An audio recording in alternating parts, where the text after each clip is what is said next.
everybody. We are just going live today for our lunchtime session with a wonderful Maureen Bowes, who's a top executive coach.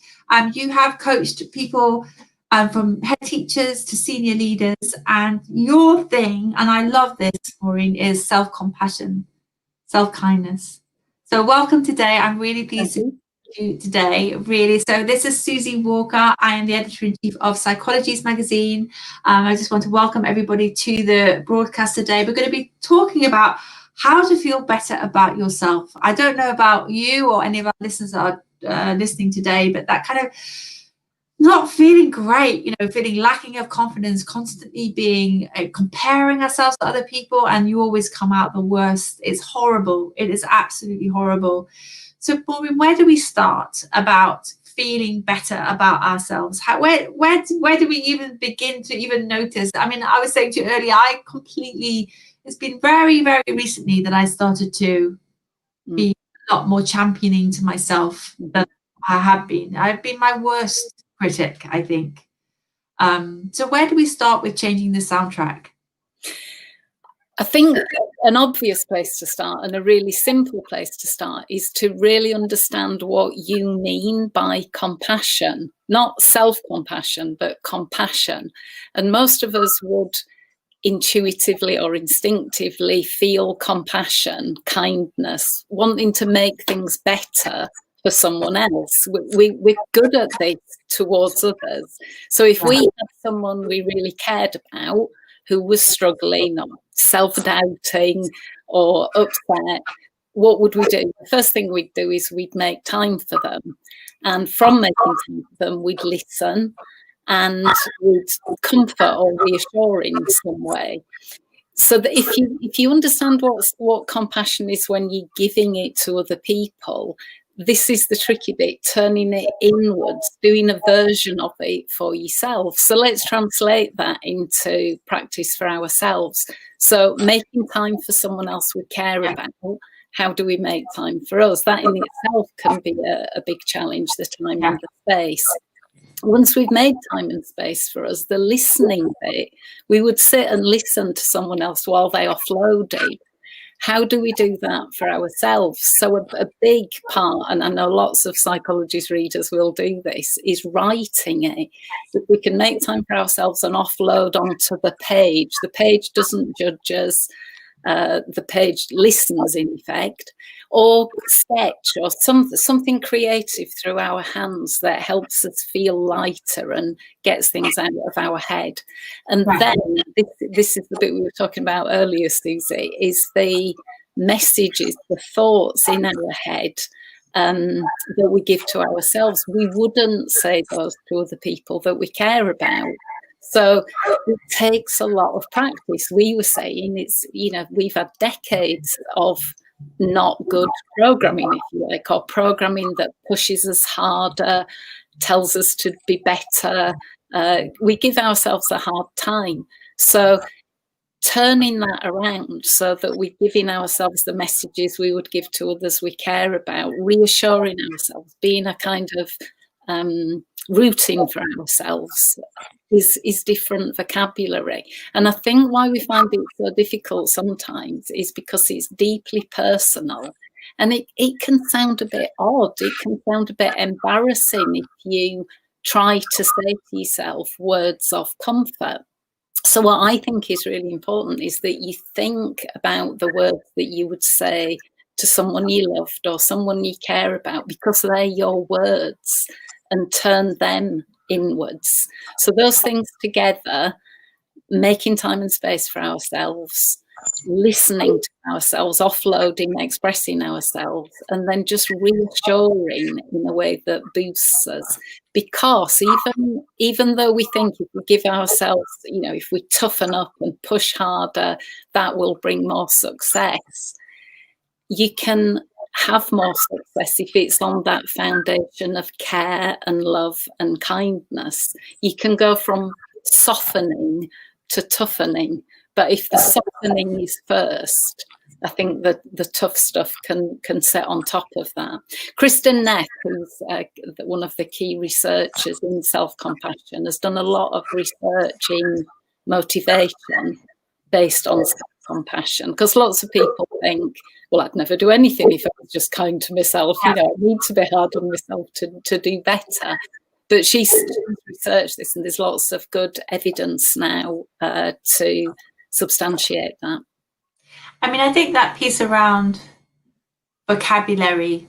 So two things I'm getting from you. The one is the vocabulary that we can use. One exercise that has worked for me is to think about my really good friends, because sometimes I haven't got the vocabulary to be, I mean, I know that sounds awful, but I haven't got the vocabulary to be kind to myself because the other soundtrack has been so vicious and horrible for so long. So then I think about, you know, some good friends, and I try and make a list of the things that they've said to me. I remember, actually, she's one of my team and a very good friend of mine. But she once said to me, the universe will always look after you, Susie. It will always look after you. And it was such a lovely thing to say. And I've kind of taken that with me. I thought, if that was true, what would that feel like? So that was a kind of a really lovely thing to kind of fall back on.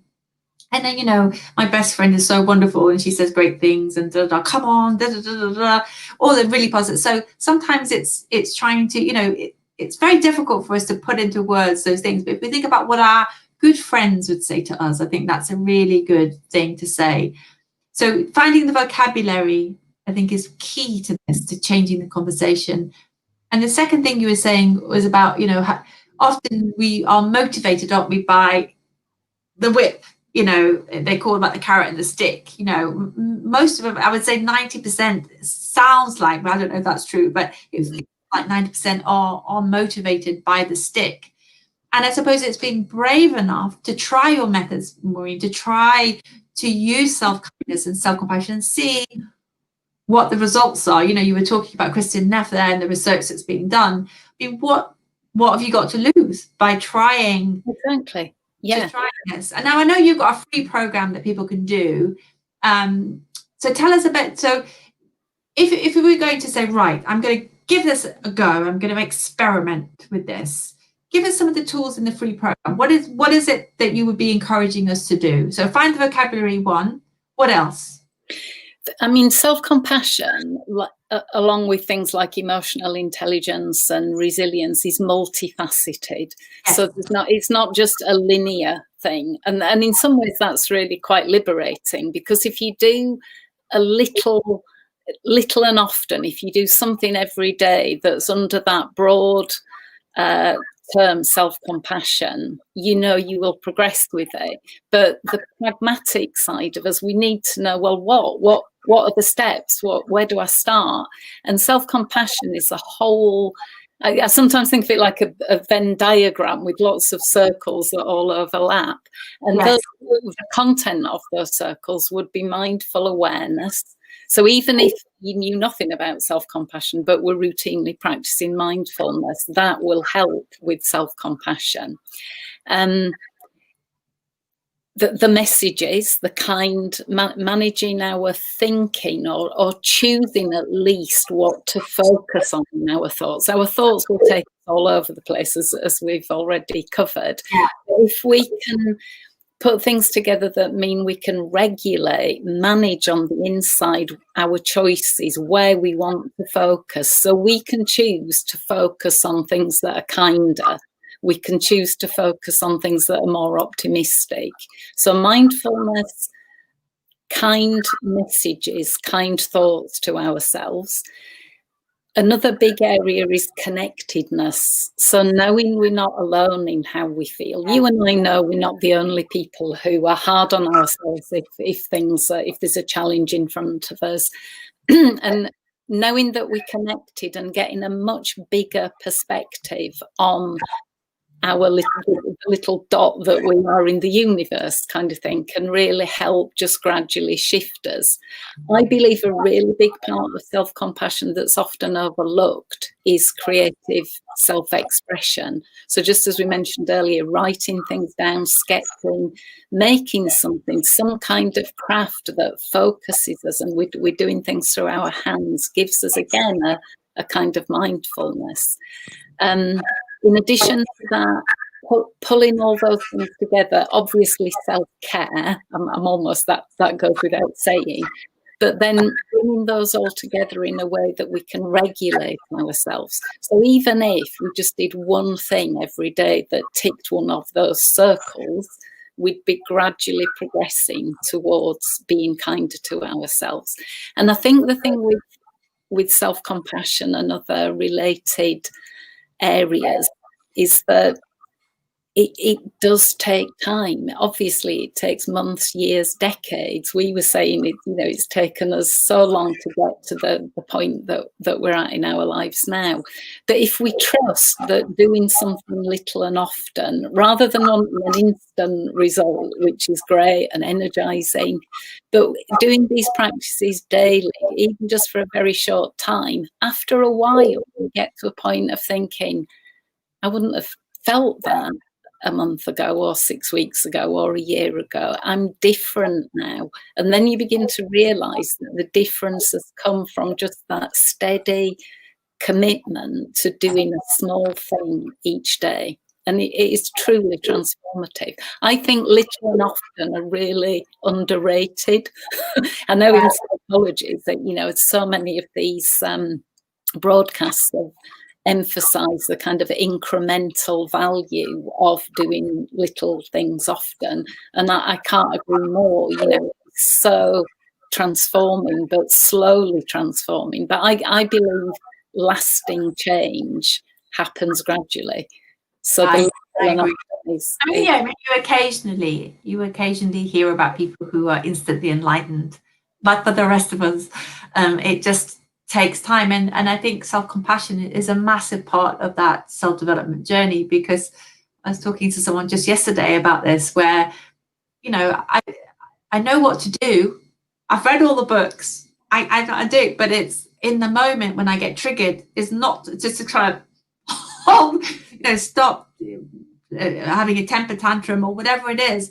And then when I fail, when I tell off my son and do exactly the thing that I said I wasn't going to do, and then it's to kind of have that compassion to myself. And then, for me, I think self-compassion is one of the most transformative things that we can do, because it affects every single area of our lives. Yes. Also, for me, about the connections that we have, because if you could start having a little bit of forgiveness and understanding but how difficult it is really to change, to make really true lasting change, you can have a lot more compassion for other people, and then do it. You know what I mean? I have a sense of humor about, I know what to do. I don't always get it right. 80% I don't get it right. I'm just so much kinder to myself now than I used to be. Yeah. And it means that I'm kinder to my team. I'm kinder to my son sometimes. I think, obviously family's the biggest challenge for all of us. That's where we trip up the most. And I think, pulling together some of these practices that I know you do, Susie, but the thing that I would add in terms of remembering in the moment when you triggered, when you're really on the spot, the thing that I found works best for me and for many of the people that I work with is a combination of the things that we've said, but particularly the writing. So when the next time you're triggered and you say something you regret, afterwards, if you take that time for yourself and write and offload, then to think how you wish you'd done it, or how you would like to do it next time. And if you're writing that down, I find it embeds more. So your intention is more likely to happen the way you want it to next time. So those kind of processes, even repeating before it happens, what you intend to do, what you intend to say, how you intend to feel, can really be the thing that changes your behaviour in the future. So the reflection, the writing, the time for yourself translated into intention is incredibly powerful. I absolutely agree. I've just been doing lots of research about visualization recently, and that very thing about when you imagine it, when you go through it, and then it just becomes the place where you go to. It's the neural pathways in our brain. neuroscience. I mean, 20 years ago, we didn't know this for sure. We knew it kind of instinctually that happened, but now they've studied the brain with MRI. They show that when you imagine it, the brain doesn't know the difference between unimagined. I mean, that is great is that? I mean, that's incredible. So all the things that the kind of, I mean, the Buddhists have known forever, and meditation, it is, we're literally training our brain for kindness and compassion. But we have to start somewhere. So this is the time. Go on. Just on that point, the quote that I've put for this session is from Matthieu Ricard, who's an author and a Buddhist monk, and who is the happiest man in the world. And that's because the neuroscientists have scanned his brain for like 12 years. But his quote on how he defines happiness is having the inner resources to deal with the ups and downs of life, which is such a powerful and within reach approach to life. So that's what this online program's about. And, ultimately that's what self-compassion is, I believe. Well, I love the idea of inner resources being like a toolkit, isn't it? It is. It's something you can learn. It's not some magical thing that some people have bestowed on them. It is a thing that you learn, and everyone can. Yeah, you learn this in a very structured way. And for us, we, so Maureen, just tell us a little bit about, this is your plug bit. You can plug your free program. Okay. So it's a free online program called Making Things Better for Myself. 30 days of self-compassion. So all people need to do is sign up for it, and then once they're signed up, it takes them into a website where they have their personal page. And from that point on, for 30 days, each day in their inbox, they get a reminder for that day's self-compassion practice. And it brings in all the components of self-compassion over 30 days. So to access it, they would go to peopleintelligence.com. And a pop-up will appear, and they can just click and go straight through to it. If for any reason the pop-up doesn't appear, go to the free resources page on peopleintelligence.com. And once they're in it, they can download a log and keep track and just make a few comments on how they've got on with each exercise. So they get that for 30 days, and there's no... Wonderful. I mean, it's a perfect exercise to do in lockdown. I mean, I know... Yes. The lockdown will be over by the 2nd of December, but what a great thing to start. If the one thing we're going to focus on is self-compassion, and just seeing how, for the last fume of the year, which has been a very challenging for many of us. So what a wonderful way to end it. Or start the next one, because it doesn't, it's not time restricted. It's there forever. Even going into the new year, starting with 30 days of self-compassion would be great. Yeah, imagine having a new soundtrack to your life of self-compassion and kindness to start 2021. It's like a reset, isn't it? The reset. Yeah. I love it, Maureen. Thank you so much for joining me today. It's fun. I'm going to go off and download it now as well, because I think that would be, I love that idea, because I think it is the most transformative thing today. But, we get a little bit scattered. So having a 30-day program that I can follow, I love that idea. So thank you. I'll be doing it. I'll see you in there. Fantastic. I'll see you there. Thanks so much. It's been great. Bye-bye. Bye-bye. Bye.